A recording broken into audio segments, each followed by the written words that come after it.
દિલીપભાઈ ભૈલાલભાઈ સોલંકી, ગામ નવાખલ। ઘણા સમય પછી અમારી જીત થઈ છે, પણ આ અમારી જીત નહીં, ગામ લોકોના મતદારોની જીત છે। કારણ કે ગામ લોકોના મતદારોએ મારા પર વિશ્વાસ મૂક્યો કે આ ગામમાં જે વિકાસ બાકી છે એ વિકાસને આ પૂરો કરશે। એ વિશ્વાસ મૂક્યો છે એ મારા ગામ વાળાની જીત છે। અને મારા ભાઈઓ જે બધા મારા જોડે સાથી મિત્રો એટલે કે જવાનિયા મિત્રો હતા, એમની જે મહેનત કરી અમને, આ જીત એમની છે, મારી જીત નથી। વિકાસ નવાખલ ગામમાં ઘણા બધા રોડ રસ્તાઓ બાકી છે, પાણીની વ્યવસ્થા નથી, આ બધી વ્યવસ્થાઓ અમે પૂરી કરીશું।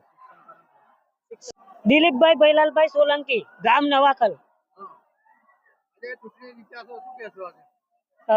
ઘણા સમય પછી અમારી જીત થઈ છે, પણ આ અમારી જીત નહીં, ગામ લોકોના મતદારોની જીત છે।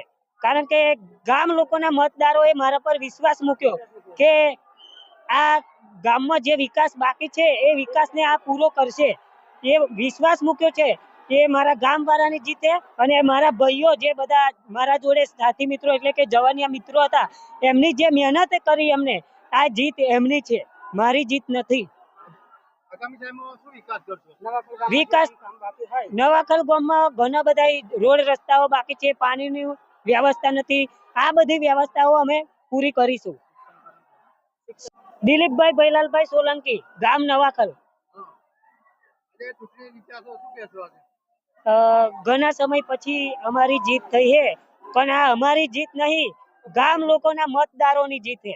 કારણ કે ગામ લોકોના મતદારોએ મારા પર વિશ્વાસ મૂક્યો કે આ ગામમાં જે વિકાસ બાકી છે એ વિકાસને આ પૂરો કરશે। એ વિશ્વાસ મૂક્યો છે એ મારા ગામ વાળાની જીત છે। અને મારા ભાઈઓ જે બધા મારા જોડે સાથી મિત્રો એટલે કે જવાનિયા મિત્રો હતા, એમની જે મહેનત કરી અમને, આ જીત એમની છે, મારી જીત નથી। વિકાસ નવાખલ ગામમાં ઘણા બધા રોડ રસ્તાઓ બાકી છે, પાણીની વ્યવસ્થા નથી, આ બધી વ્યવસ્થાઓ અમે પૂરી કરીશું। દિલીપભાઈ ભૈલાલભાઈ સોલંકી, ગામ નવાખલ। ઘણા સમય પછી અમારી જીત થઈ છે, પણ આ અમારી જીત નહીં, ગામ લોકોના મતદારોની જીત છે। કારણ કે ગામ લોકોના મતદારોએ મારા પર વિશ્વાસ મૂક્યો કે આ ગામમાં જે વિકાસ બાકી છે એ વિકાસને આ પૂરો કરશે। એ વિશ્વાસ મૂક્યો છે એ મારા ગામ વાળાની જીત છે।